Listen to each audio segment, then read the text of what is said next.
Weilà raga, buonasera, come state? How's it going everybody? Good evening. Welcome to yet another Learn Italian video. Today we're going to be talking all about la particella ci. Ci, this word that you will see all over the place in Italian.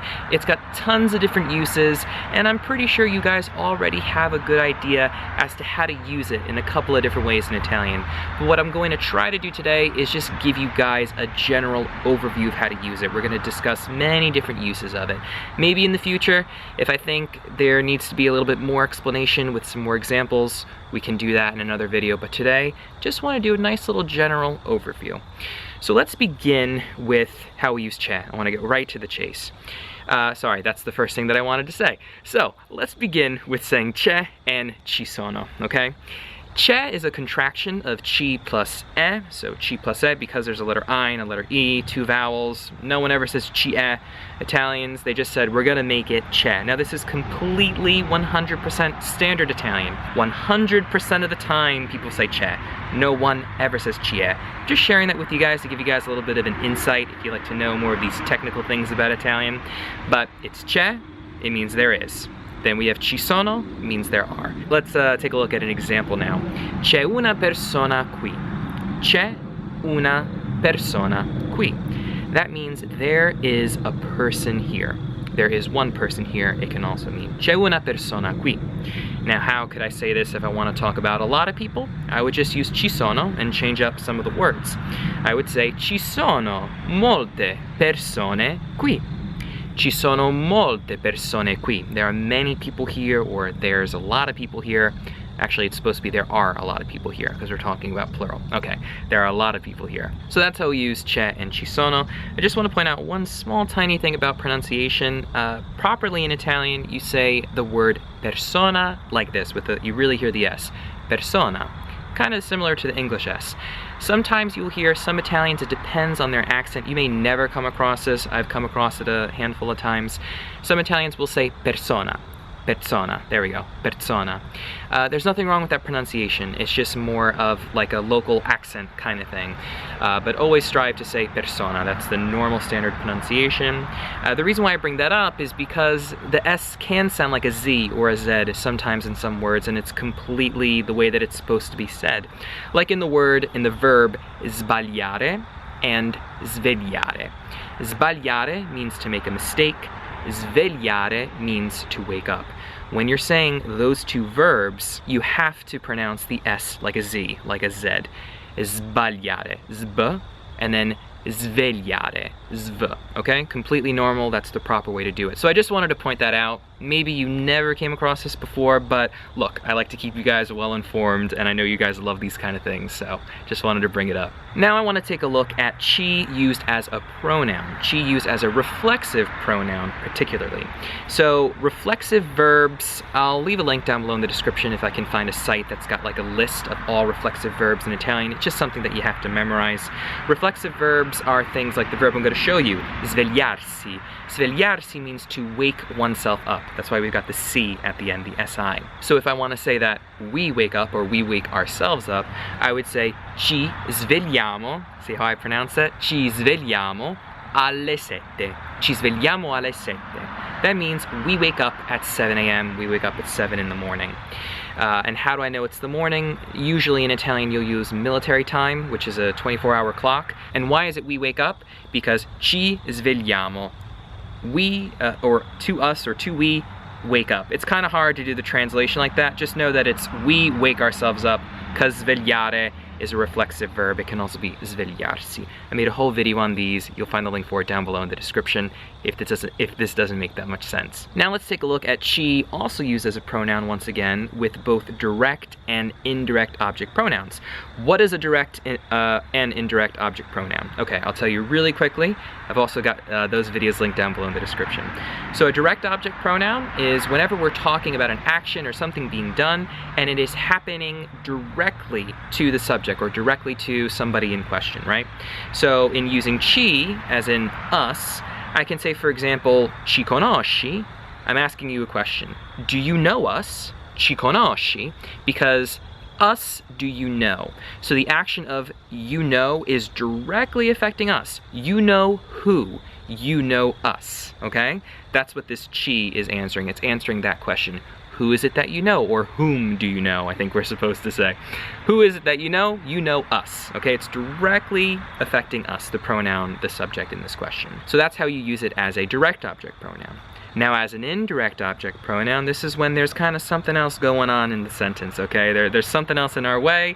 That's why it's indirectly affecting the subject or whoever it is that we're talking about. So I'll give you an example. Ci porti il libro? Yet another question. Ci porti il libro? This means, can you bring us the book? That's essentially the translation in Italian, in English. Roughly it would be, you bring us the book. But when I'm asking it like a question, usually we say like can in English. So can you bring us the book? Or you bringing us the book? I guess you could think of it that way, right? If we want to be informal in English. And why is this indirect? Because you're bringing the book to whom, okay? There's a preposition there too. You're bringing it to us, okay? So it's indirectly coming to us, you know, by means of you actually having to do something and bringing it to us. I'm getting off on a tangent there, but I think you guys get me, okay? So ci porti il libro to us, can you bring the book? Whereas when I said ci conosci, us, you know, do you know us? That's the difference, okay? The preposition makes it indirect. Now let's get into some new stuff that I haven't covered before in videos. This is when we're using chi kind of like an adverb.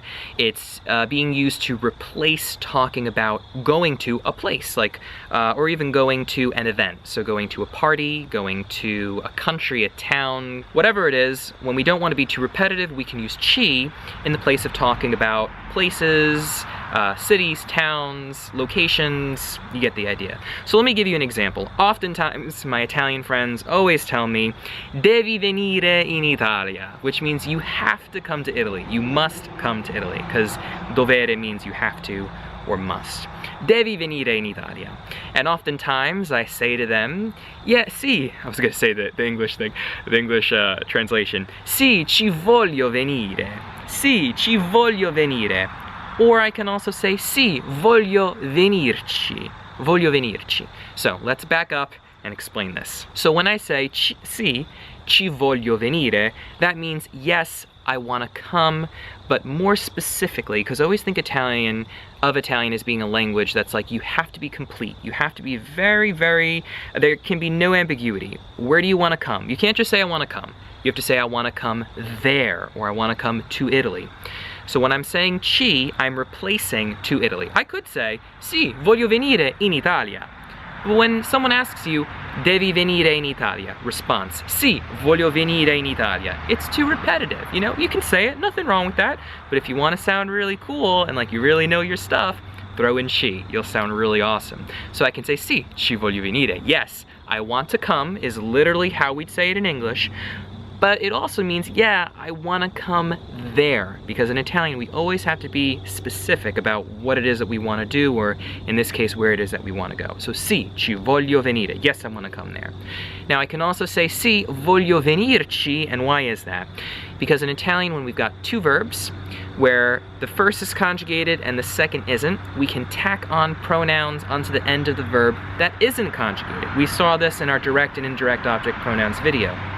Or videos. This is something you can do all the time in Italian, and actually for us English speakers, talking about syntax and, you know, the order of words, the placement of words in a sentence, it's a lot more easier for us. It's a lot more easy for us to remember that. So sì, ci voglio venire. Yes, I want to come there. Makes a lot more sense for us. But I've gotten used to always using these in Italian that I tend to use the pronoun in the beginning because I've just gotten used to it. But feel free to say ci voglio venire or voglio venirci. No problem. And yet again, if this doesn't make any sense, just check out my videos down below in the description for direct and indirect object pronouns. You'll be totally fine. I want to show you guys another example of this when I'm talking about you have to come to my party. So if I say, ma vieni alla mia festa, or verrai alla mia festa, are you coming to my party? If I want to respond by saying, yes, I'm coming, I'll say, sì, ci vengo. Sì, ci vengo. Yes, I'm coming, but I'm coming to where? I'm coming to it, or I'm coming there.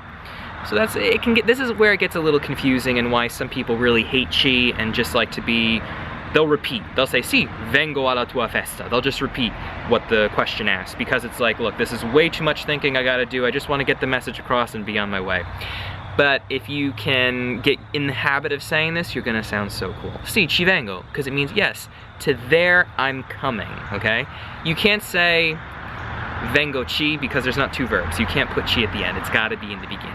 Only when you've got two verbs can you start throwing in at the end and tacking it on to the end of a verb. Alright guys, so that is everything that I've got prepared for you today. I really hope you enjoyed this video and liked it. I also hope that you learned a lot. Keep in mind that, as with everything in a language, it takes time, it takes practice to get used to. Using ci in all these different ways, it's something that is gonna really just fine-tune your Italian. You can totally get around speaking Italian without using ci all over the place, but if you can master how to use it, like let's say you're at that intermediate level, kind of slowly getting up to advanced, that's when you can start entertaining ci, and the more and more you use it and throw it into the mix, you are gonna sound so cool when you speak Italian, you're gonna impress everybody, I'm telling you. So thanks so much guys for tuning in and checking out this video, you're all the best, and always remember to spread the love. Ciao!